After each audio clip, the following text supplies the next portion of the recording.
Tighten your lines as we get ready to sail the 7 seas on the Political Pirate Podcast. Join Captain Ted Yoho and the salty dog John Martin as they search far and wide for the greatest treasure of all, the truth. From local Florida news to nationwide stories and the globe beyond, we've got it all mapped out. Now here's your hosts, the salty dog John Martin and Captain Ted Yoho. Well, good morning, everybody, and welcome to the 3 Ps, the Political Pirate Podcast, with the old salty dog as your host, John Martin, and, of course, the captain of our ship right here, this guy, Mr. Ted Yoho. Good morning, sir. How are you? How you doing after a great weekend? Coming back and looking to cheer the Gators on this week with the FSU. Yeah, There's got to be one more win in them somewhere. Well, it's our bowl game. We're in case you're just tuning into our show for the first time, welcome. But we broadcast on Mondays live from Spurrier's Gridiron Grill right here at Celebration Point in Gainesville, Florida, which of course is all things UF football. But it is the Gator Hall of Fame, and it's good because you feel good about the Gators when you come in here and see all the memorabilia. Just don't watch the game. Yeah, well, we're not a sports show. There are plenty of good sports shows that follow us, but or precede us as well. But I will have to comment. And I was telling Ted before we went on the air that I have to say that there may have been a time when the Gators were more dominated by a team than Saturday, but I don't remember it. Well, it's like we were talking, it was a race to the bottom. Like, who could play the worst? Yeah, well, and we play FSU next week, which is Florida State, that school up in the Northwest up there. And both of us, it's our bowl game, so to speak, and it's for who sucks the worst bowl. Yeah. It's what it kind of comes down to. That's too bad because that has always been one of my favorite games, the FSU and Gator game. I've watched that with my son. Since he was old enough to follow football, and he still does. And, it's just a shame that this is not a stellar year for either team. I hear you. Well, let's get into the meat and get potatoes of the show. For, John. Well, we talked about last Friday, Mamdani going to meet, he's the mayor-elect of New York, to meet with President Trump in the Oval Office. And, of course, we made a few predictions and some suggestions and some thoughts about it. But I tell you what, it turned out to be quite the meeting between the president. I don't know behind the scenes how it went. It sounded like it went well. But in front of the cameras, man, it was kind of a love fest, Ted. Were any surprises there? No. Trump's used to working with socialists and dictators and authoritarians. And you look at what he did with Kim Jong-un of North Korea. Everybody said it was a love fest, and he had a love fest with Vladimir Putin. So this is another person that they both fought each other, yelling at each other and calling each other names before the election. Now the reality is Mamdani is the elected mayor to be stood up in January, sworn in, and Trump is a smart business guy, knowing he's got to work with this guy. So we'll see where it goes. And then, John, this is really the beauty of our system. This is the experiment of self-governing. And if the people of New York want that kind of government, that's up to them. Well, let's see how it's going to work. My prediction is it's going to work as well as socialism has worked anywhere else. The thing we want to make sure it doesn't lead into communism, where most socialists turn into communists. Yeah, and it's interesting because and you're right about our system. I love that point you just made because I said this on Friday. I think that, like my dad, who was a very prominent political figure in his own right, he used to say that there's campaigning and there's governing, and the two are different. And I think we really saw a great example of that with President Trump and Mayor-elect Mamdani. That so on the campaign, they had all kind of rhetoric. Of course, Donald Trump, him and Marco Rubio now are working really close together, but their campaign was brutal against each other. Same with Ted Cruz and all of that kind of stuff. So you have to put those kind of things aside. And what it reminded me a little bit of, if you look at the extreme example of this, go back to the Civil War and the aftermath of the Civil War. You had people that literally had lost everything, sons, daughters, families, possessions, all that kind of stuff. And most of them were able to put it aside. Not all of them. But one of the reasons why Abraham Lincoln, for instance, they think was assassinated was because he was willing to forgive the South, if you want to call it that, and work. He didn't want to punish them. Let's put it that way. He didn't want to punish them. And it seems like a lot of people now, at least the talking heads, the screaming voices, they want to punish each side or the other. But I didn't get that from Mamdani and President Trump. I believe they genuinely love New York. I know President Trump does. And it sounds like they want to work together for that mutual interest, which, if true, I applaud them for it. Well, it's like you said, there's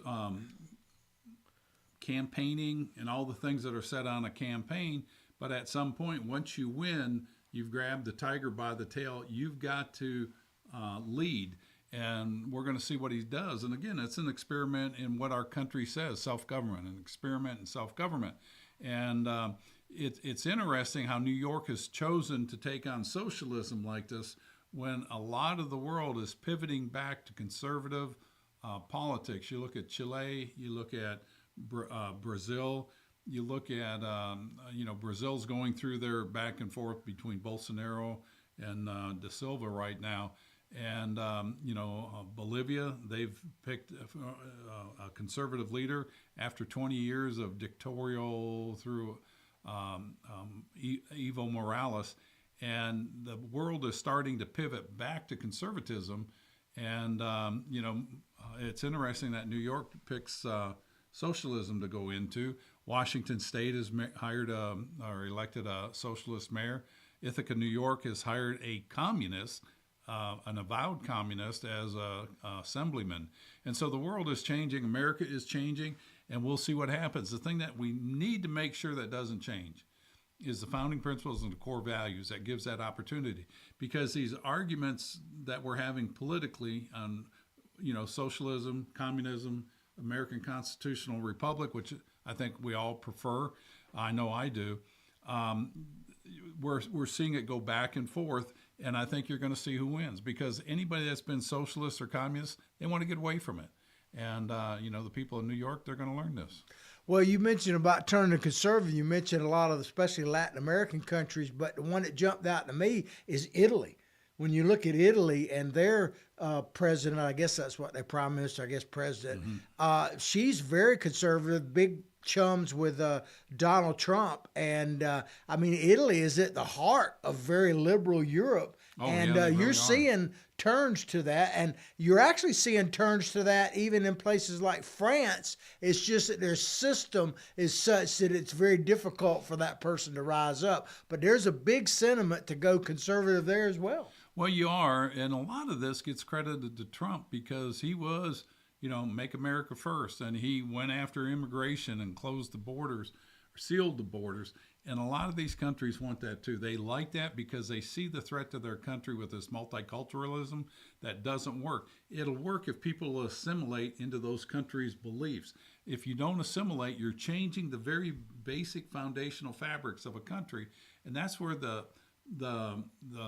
national base for that country, they reject, and they don't want that. The interesting thing too is Japan has elected a new president, prime minister. It's the first female they've had, very strong and very aligned with Trump, and she's been very strong against China and said that they need to stay out of Taiwan.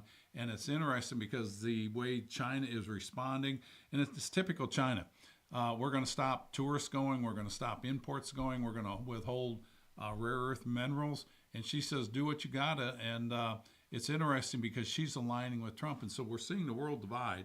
And let's just hope it stays peaceful in the process. Yeah, one of the more fascinating outcomes of the Trump and Mamdani meeting to me was some of the media coverage of it. It's always kind of fascinating with that. They act like that the MAGA movement somehow is like freaked out by Trump and all this kind of stuff, which is, I can tell you from my perspective, is totally the opposite. I don't think there's a single hardly person that is a Trump supporter, let's just put it that way, that is surprised that Donald Trump was able to be magnanimous with Mamdani and all that. It's the left that are surprised that Mamdani didn't go in there and just try to chop him to pieces or whatever. Right. I mean, we expect this from Donald Trump. The MAGA movement, from what I see, Ted, if you want, and I'm more like the America First movement, I don't think we're this monolithic group of people that they pretend us to be. It's that Donald Trump is so much under attack that it doesn't make a lot of sense for people who support him like myself to attack him, even though I disagree with him myself. But the left is like, if you don't toe the progressive leftist line, then you're just ostracized. Oh, absolutely. The right, if you want to divide, is not really like that. No, we're free thinking. The people, the conservatives, we're really the liberals when it comes down to classical liberalism. We're free thinking, free thought. Whereas the people on the left, as you said, you've got to toe the line, and if you stray from that, they attack you. Look at Schumer. Schumer voted for the first the bill to pass through the Congress or the Senate, and they went after him. He agreed to the terms that the Republican Senate put out, and the left went after him. He wasn't far enough. He changed. Look at John Fetterman. They've attacked him and tearing him up, and they want them to fall in line. And really, they want them to go further to the left, which is destroying the Democrat Party, and we're happy about that because we need to be focused on what America is. And those are the things, again, that draws people to this country. Those are the things that has made this country what it is.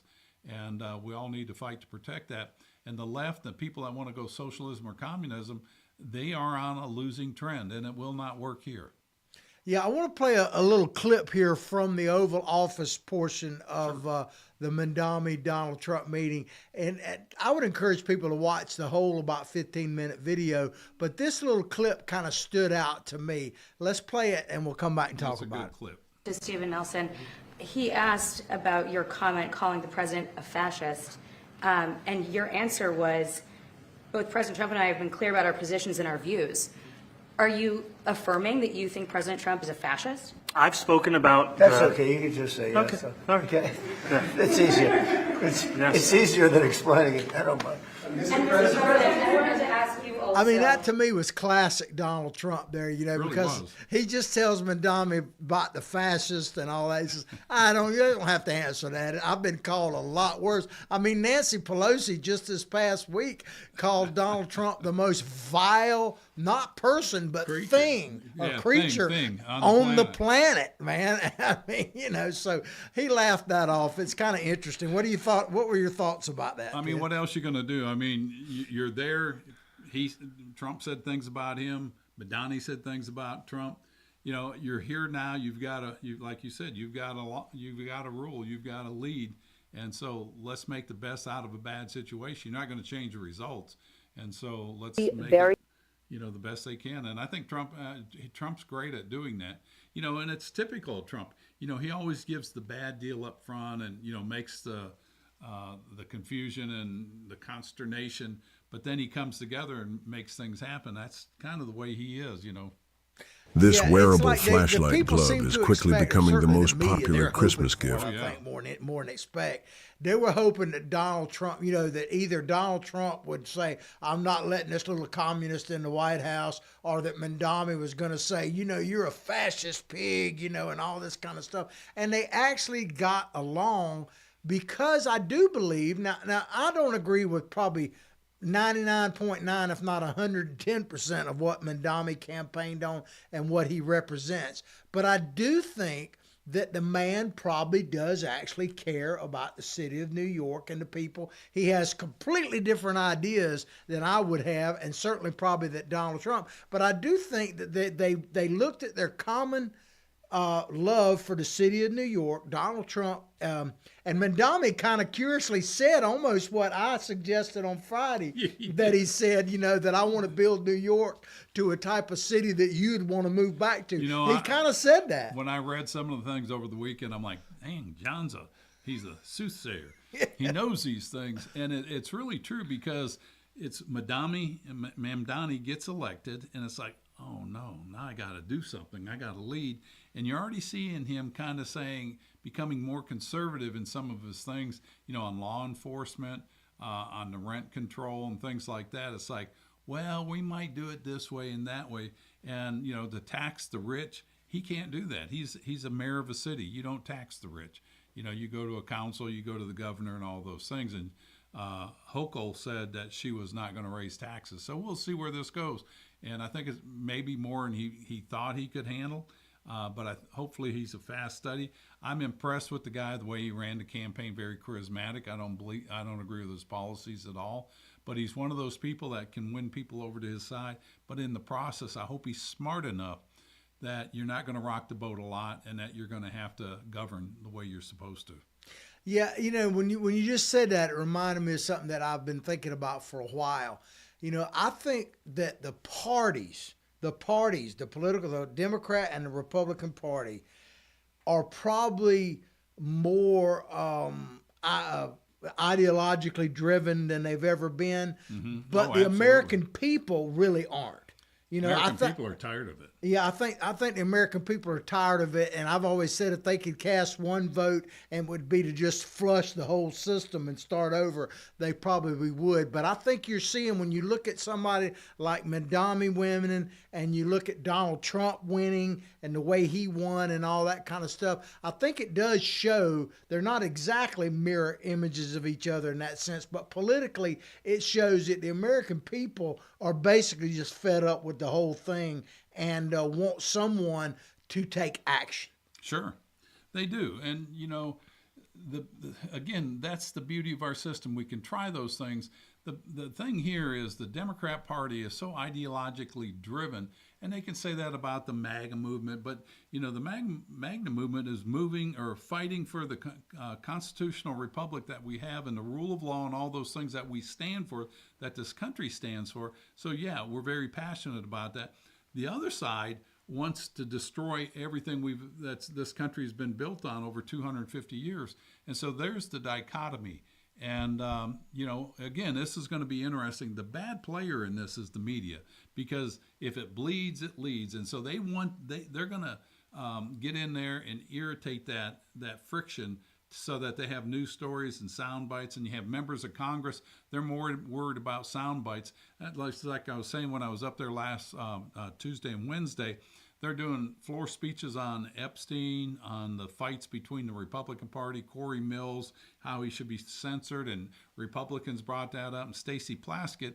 And I reminded members of Congress when I was there, I'm like, seriously, this is what you guys are doing? We're $38 trillion in debt. China's gearing up for war. The European Union's gearing up for war with Russia.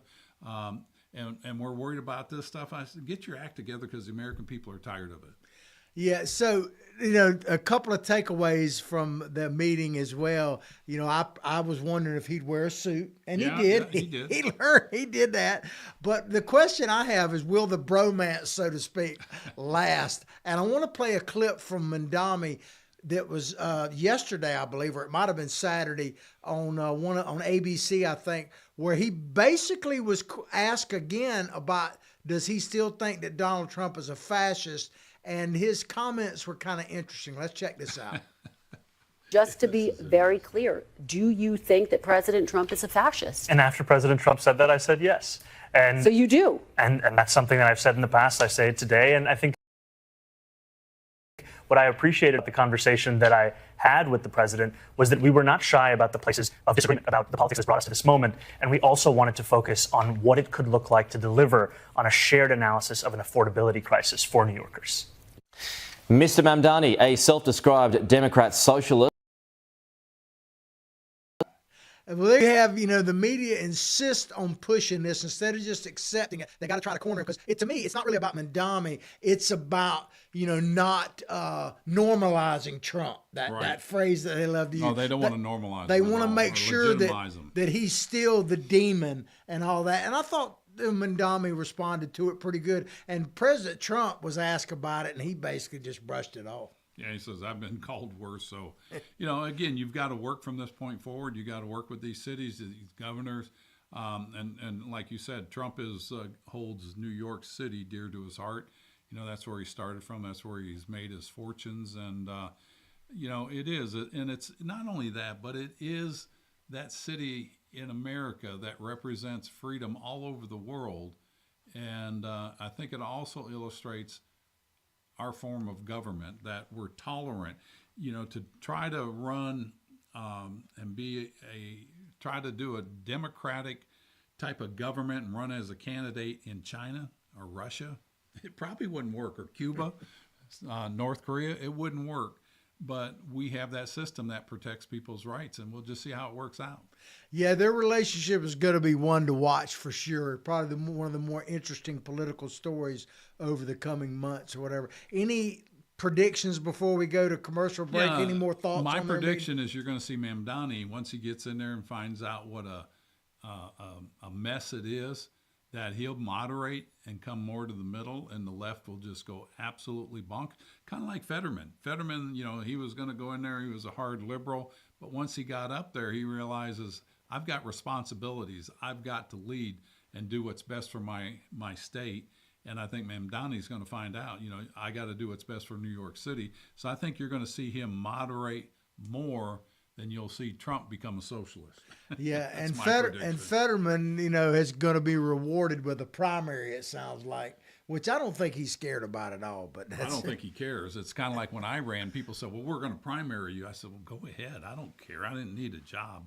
Yeah. We came up here for a reason. If you don't like why I'm here, vote me out. I'm okay with that. Yeah. And I think Fetterman feels the same way.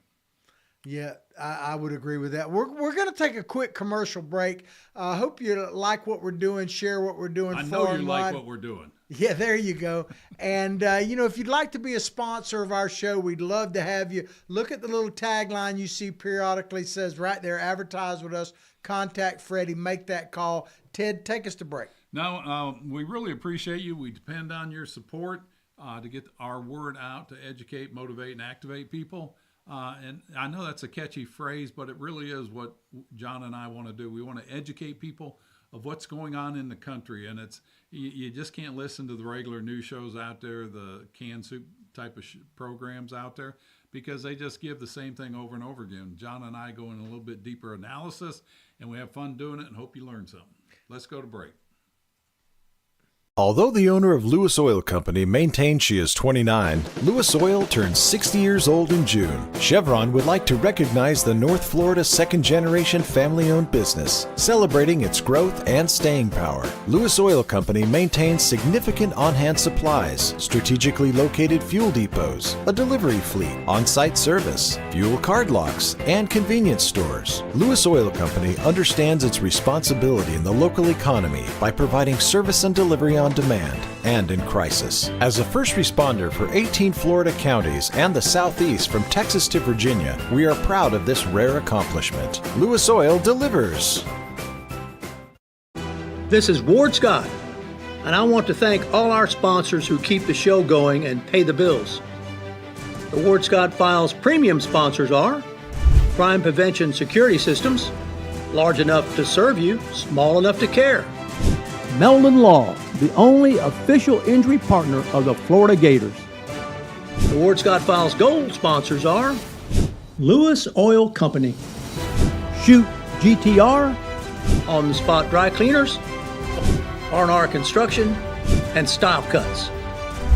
If you are interested in promoting your business on the show, you can visit our website, www.wardscottfiles.com, and click on the Advertise Here banner on the right side of the page, or call my friend Freddie at 352-284-3733. Again, thank you to all the great businesses that support the Ward Scott Files. And remember, if you like the show, thank our sponsors and support the businesses that support us. What you just said is one of the most insanely idiotic things I have ever heard. Everyone in this room is now dumber for having listened to it. May God have mercy on your soul. Or that very much surprises me that you've never been tased. You can't handle the truth. All bees poop. A warthog. He's going to come up the steps. Here he comes. Oh my goodness, and he's huge. Hello, boy. Wonder if we can pet him. Hi, boy. Can we touch him? No, don't. Help me! Help! Help! And we're back to the 3 Ps, the Political Pirate Podcast with the captain of our ship, Ted Yoho, and myself, John Martin, the old salty dog, hosting it. Well, Ted, I don't know if you saw this, but Eric Swalwell has decided that he wants to run his own country, not just, be a member of Congress or maybe run for president or Senate. He wants to run his own country. So I want to play this announcement that he made over the weekend, and let's get your thoughts on it. Let's play it. Let's play it, and we'll come right back. Of dirt for U.S. military aid. Chris, so far, the evidence is uncontradicted that the president used taxpayer dollars to ask the Ukrainians to help him cheat an election. And the complaint that I've heard from Republicans all last week was that you don't have anyone who heard the call. I'm sorry, Ted. I made a mistake. I'm sorry to our producer. That's actually the wrong video with the wrong announcement coming from the wrong end, I suppose. Let's play the actual. Let's get the right one. It's my fault, but let's play the real announcement. You have no shame. I like to be a happy off the air, you and your yeah. colleagues supported us, and I appreciate that enormously. There you are, all wearing the hats. That felt good to see. I will tell you, I appreciate that. But the way you're talking, I think there's, we all have this hope that this is going to end and that things are going to get better, and yet it's hard to imagine that happening. What do we do? What are we going to do? How do you stop this? Well, I'll tell you what I'm going to do. Mm-hmm. I love California. It's the greatest country in the world. Greatest country in the world. But that's why it pisses me off to see Californians running through the fields where they work from ICE agents or troops in our streets. It's horrifying. It's horrifying. It's absolutely Or cancer research horrifying. Being canceled. It's awful to look at. And our state, this great state, needs a fighter and a protector, someone who will bring prices down, lift wages up. And we can say that we're the 4th largest economy in the world, and we are, and I love to brag about that. But what does that mean if you can't afford to live here? So I've been in these fights as a city council member up in Dublin, my hometown, as a prosecutor in Oakland, and taking on the most corrupt president ever in the U.S. Congress. But I'm ready to bring this fight home. So I came here tonight, Jimmy, to tell you and your audience that I'm running to be the next governor of California.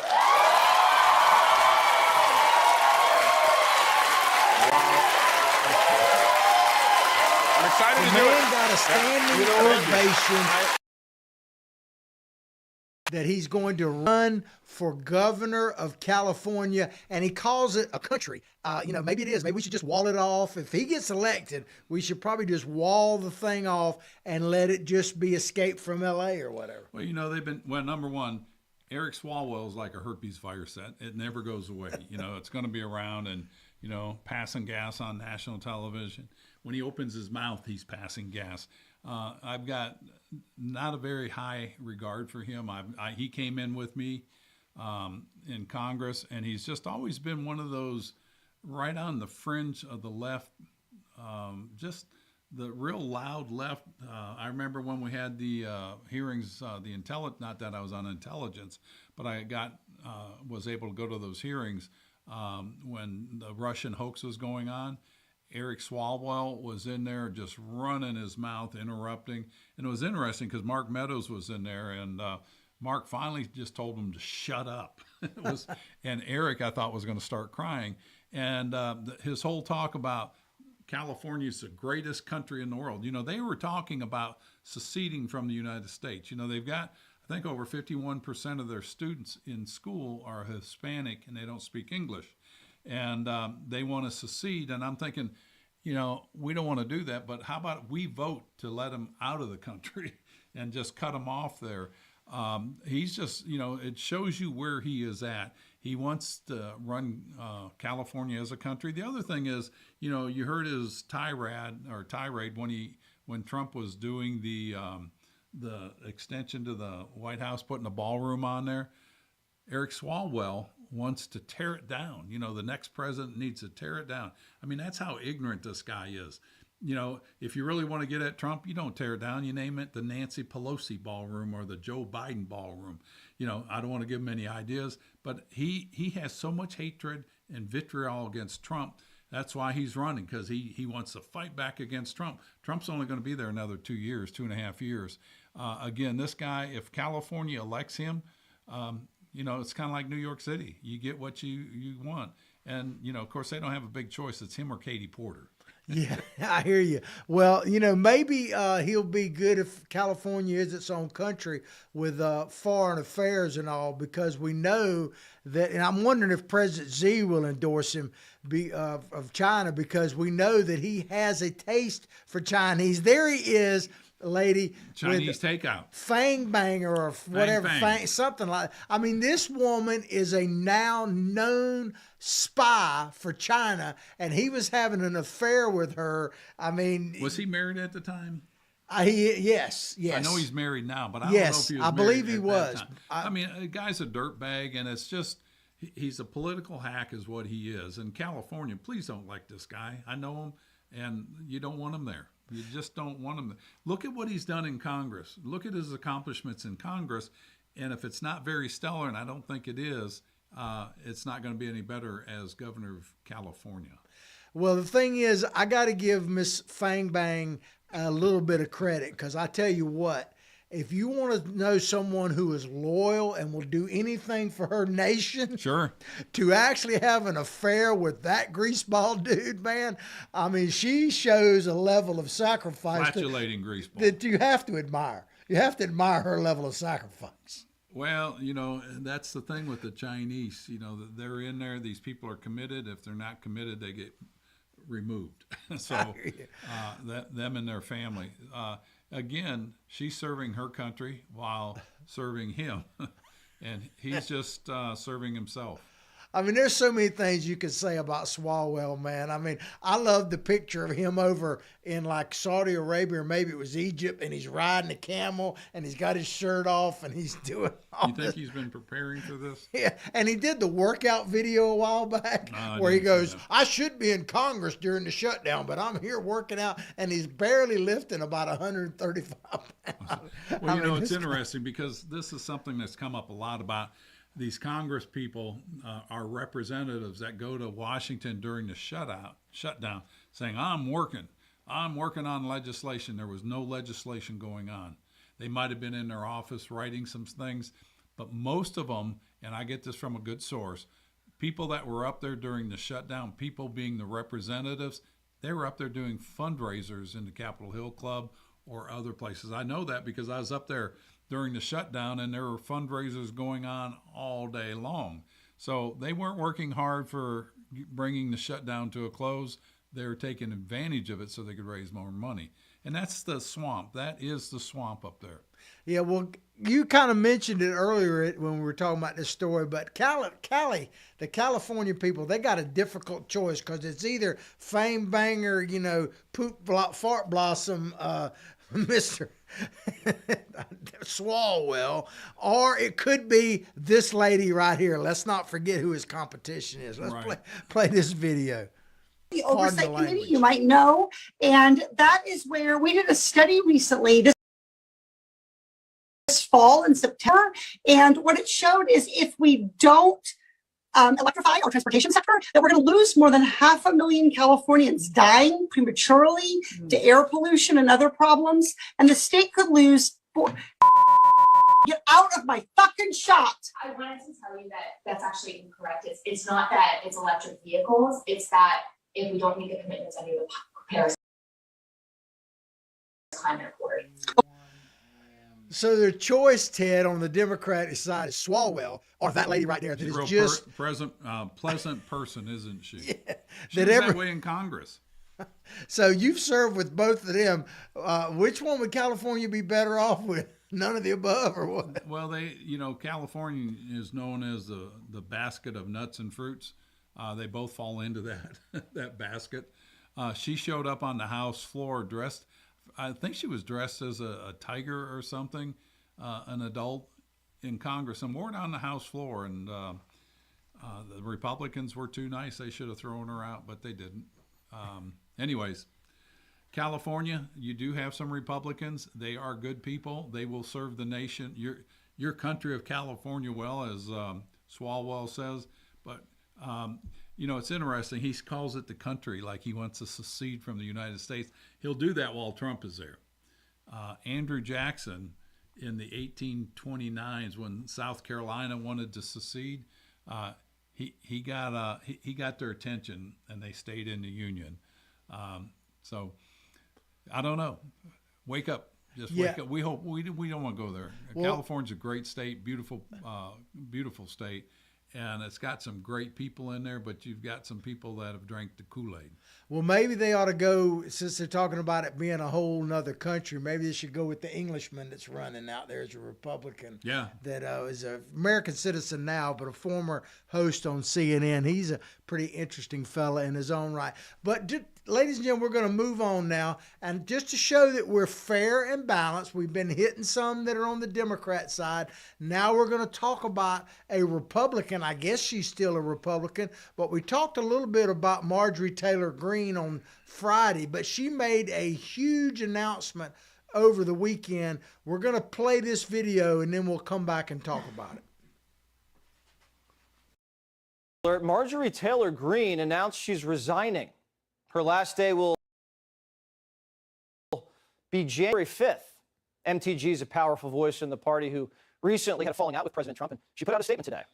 I have too much self-respect and dignity, love my family way too much, and do not want my sweet district to have to endure a hurtful and hateful primary against me by the president.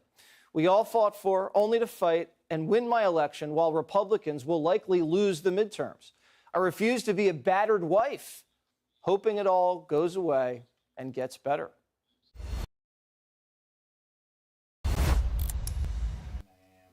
Well, Ted, there you have it. Marjorie Taylor Greene has announced that she's resigning not very long, right after the first of the year.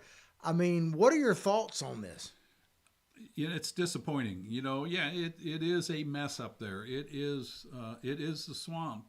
And, people get elected. They make a commitment to their family, to their constituents, to themselves. And I've seen this too many times, and I've seen it a lot in the last couple years, where people are leaving early. They got hired, they got elected to serve their constituents. And she was talking about integrity and character and serving her family. Serve the term that you agreed you would do. Don't step out, put more pressure on a very slim majority. And she's doing this just to give the middle finger to Trump and the Republican Party because she feels hurt. You need to learn how to work up there. You're not going to get what you want, but you need to do what's best for the nation.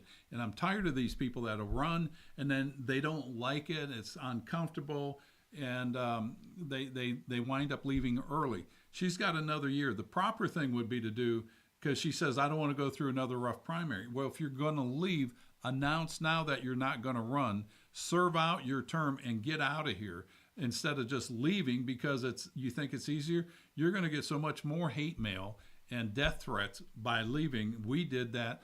We got those, and you're going to get it too. So it's not going to go away because you've created a brand that you were proud of. You were out there. You're a hellraiser. And, we saw this with Ken Buck. He announced he was leaving. He left Congress midterm. Mike Gallagher, who I had a lot of respect for, he's a Marine, but he left midterm and not served out your term. If you get elected, serve out your term. If you're not going to do that, don't run, because you're not running for the right reason. You're running for a job. You're running for the congressional pin, for the status. You're not running for the betterment of this country or serving your constituents. And I'm glad she's getting out. I'm disappointed in her that she waited. She didn't wait and serve out her term. She's taken a coward's way out, is what I see. And so good riddance to her. You know, Georgia elects somebody different. Ted, I wish you'd tell us how you really feel. No, I mean, I see this all the time. And they get up there, oh, it's for the country. We're fighting for this. We're fighting for the president. Well, she comes out and says stupid things. That goes, I voted against the president on several things. I think I had a 97% voting record with him as far as agreeing with him. But there were things, I was in the Oval Office challenging on stuff, and I said, no, sir, that's a bad thing. You know, when they wanted to repeal Obamacare, the thing that Paul Ryan brought to him in his first term, and it was a disaster. It would have locked in Obamacare, and it would have given all these subsidies to it. And I voted against that, and he and I got along fine. I got invited to the White House for dinner, or not dinner, for lunch, and on another thing I challenged him on, and we had an adult conversation about it. And I could care less if he said, well, we're going to primary it. Well, go ahead, do what you got to do, you know. You got one vote. Yeah, I tell you, I agree with you 100%, Ted. I mean, the timing of it, there's some type of deadline. She qualifies for all kind of benefits now for the length of time she's been there. I know there's various things, but there was something about... you've been listening to the AOC. She's staying until January 5th, so she gets her retirement. Give me a break. I'm not saying that to you. To AOC, I served 8 years, and I think my retirement, and my retirement is based on what you put in there too. The government puts in 3 or 5%. We maxed out on how much we could. That means we took out of our paycheck, as Carolyn did, as much as we could to put in our retirement, and after it pays my insurance, I get about $300 from my retirement. And I had people say, well, he went to Congress to get that nice retirement. I think it's like $1,200 a month. That's after 8 years. And we went backwards over $1 million in personal income. And but I didn't run for a job. I ran for a cause. Yeah, I actually believe, as I predicted to a certain extent on our Friday show, that she's actually going to become some type of influencer. Whether it be a podcast, whether she ends up be on The View. She already interviewed for that and got a great acceptance on The View with her liberal friends. She's going to be the voice of reason, the new voice of reason on the conservative side on a liberal progressive program. Yeah, and to there's one thing if you have a tragedy in your life, something changes in your life, health reasons, family. Or death, you die. Yeah, I get it, obviously. Yeah, I get that. And a senator, if you're halfway through a 6-year term and you just run out of gas, I get that. But the House, I mean, basically you're running for re-election the time as soon as you get sworn in. I mean, it's designed that way. So for her not to be willing to just announce, like you're saying, that I'm going to hang in there and I'm not running for re-election and I wish whoever's next the best in the world, that lets me know, to me, that it's all selfish, self-centered reason, whatever. Well, it does, and I think it goes deeper, John, in the state of affairs in the United States today. Can you see our founding fathers saying, this is too tough, I'm getting out of this? They stuck in there, they risked everything. You look at what they said when they signed the Declaration. We put our life, our fortunes, and our sacred honor. It was interesting. They put sacred honor because your word was your bond. And that's the thing that was probably the most important to them, was their word. And they laid that on the line. Do you think any of these people running now are going to put that on the line? Do you think Eric Swalwell in the country of California is going to, put everything on the line? Or is it when it gets tough, is he going to get out? Get these dirtbags out of here. I don't want to say dirtbags. Get these uncommitted people out of government. This is the swamp. If you don't have the stamina and the stick-to-ness or the grit to stay in there, don't do the job. Absolutely. Well, you mentioned AOC earlier. I'm not going to. I hated that. I'm not going to hammer you with an AOC video, but I do have a video I want to play from Jasmine Crockett talking about Marjorie Taylor Greene. I don't often agree with Ms. Crockett here, Other than her great-great-grandfather Davy was a fine guy. Apologies to the Crockett lineage. But she was on CNN, asked about Marjorie Taylor Greene's resignation.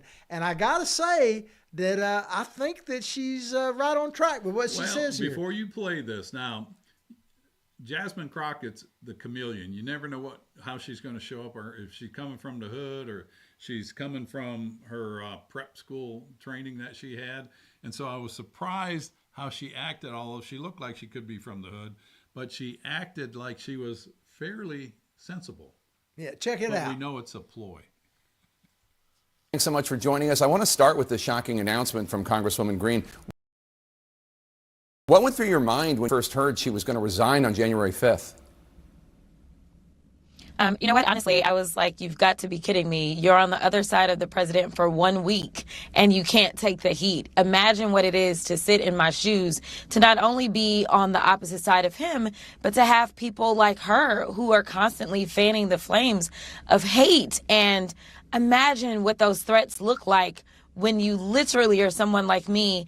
But at the end of the day, I know that I serve the people of Texas 30. And so my job isn't to be there and necessarily do whatever is going to make the president not be on my back, but instead is to focus on making sure that I can push forward with policies that are positive for Texas 30. Here's an excerpt from her resignation video. Take a listen. Well, I'll tell you what, Ted, what we may see down the line is Crockett and Greene. They might be together. They may be setting this whole thing up together. They got a new show coming out on CNN or something where they're both going to be there. I thought it was interesting where she said, well, she should try where I'm coming from because she's only been against the president for a week and can't stand the heat. And it's the terrible thing she said that fan the flames. Give me a break. This is the lady that, talks from the hood saying, well, y'all gonna have to pick your own cotton. And she goes on and fans the flame. But now it's okay because she's the reasonable one. Give her a week. She'll be back to where she was and her true colors will come out. Yeah, well, the only thing that surprised me about Marjorie Taylor Greene was that she wasn't at Dick Cheney's funeral. Because everybody else on the progressive side seemed to be that way, and she even Rachel Maddow. Look at that, even Rachel Maddow. I didn't recognize that when I saw that picture. I'm like, who is that guy? It's Rachel Maddow, not Levine. Yeah, Rachel Maddow, and then a larger picture of that, even what I call the old lizard man himself, James Carville. He was sitting beside her. Was he? So all these people were at Dick Cheney's funeral honoring him when they literally called him Darth Vader and said, let alone a heart attack. The man couldn't have a heart attack because he's heartless and all that. So they have Fauci right there too. Yeah. And, again, I think what you saw was a collection of people that are there with the swamp, protecting the swamp. And, I had a lot of respect for Dick Cheney and Liz Cheney until, things started to show up about COVID, the January 6th, and to see the hatred because they are the swamp. Dick Cheney is the swamp. He served the country long. Did he serve it well? I don't know. I credit him with us getting in Iraq and Afghanistan. Those are wars I don't think we needed to be in. And, I appreciate all of our veterans serving and standing up and taking the call that the nation asked you to. And I understand why you did it because of 9/11, the attack on our homeland. But these people that put us in harm's way like that, and fought the longest war we've ever had, and it's turned back over to the you look, what did we accomplish? And I don't know. I know it helped the military-industrial complex, and I'm not demeaning anybody that served. I appreciate your service and your dedication and your love to this country, but the politicians should be held accountable for this. Absolutely. Well, we're going to hit in the few minutes we got left in the show. I want to hit just since we're starting off the week here, kind of a hodgepodge of topics in no particular importance level of one or the other. But the Ukraine piece, it keeps going back and forth. Now we have representatives, including leading by Marco Rubio, Secretary of State in Geneva, trying to come to a peace. He said that they'd made more progress in this last couple of days than they had in the past year, basically. What are your thoughts about all of that? Because the thing that frustrates me, Ted, about it, beyond just the peace, is when the media and some of these other talking head people, even members of Congress, will come out and say, oh, we need to stand firm with Ukraine, which I'm not saying we don't, but they have no skin in the game. They want your children to go fight there. They want your money to go there, but they don't put anything into it. So, I want peace in the Ukraine. I want peace in the world. But there's a lot of chicken hawks behind some of this stuff. And I'm not talking about Trump's team. I'm talking about some of the response behind it. Oh, yeah, a lot of paper tigers. They come out and talk tough. You got to know the history of Ukraine and Russia. I mean, since the 1600s, Russia has been killing Ukrainian citizens. They brought them into their fold. They got out of their fold. They got back in. And so this has been an ongoing conflict. There's a lot of corruption, not just in Ukraine, but in Russia with the oligarchs. There's corruption here. There's corruption in every nation around the world, even in China, communist China, and North Korea. There's corruption. That's just human nature, unfortunately. It's I'm sure when God looks down, he's like, God, when are these people going to get their act together? But the Ukrainian deal, you look at what happened. Go back to when they had nuclear weapons. When the USSR broke apart, Ukraine became a sovereign nation. They had the second largest stockpile of nuclear weapons. When you broke up Russia, they had a large stockpile of nuclear weapons. Well, it costs a lot of money to maintain them. They couldn't afford to maintain them, so they gave up their nuclear weapons. I think it was in '96. And there was an agreement that the United States would protect them and the UK would protect them. Well, fast forward to when Putin went into Georgia in that area, and Barack Obama did nothing. And then when that was George Bush. When they went into the Crimea, Barack Obama did nothing. And we were supposed to protect them. We didn't do that. UK did not protect them. And so there's not a lot of trust. And the same thing happened when they went into the other areas that they went into, that Russia went into. We didn't honor our agreement, and Putin broke their agreement because they weren't supposed to do that. So now you fast forward to where we're at today.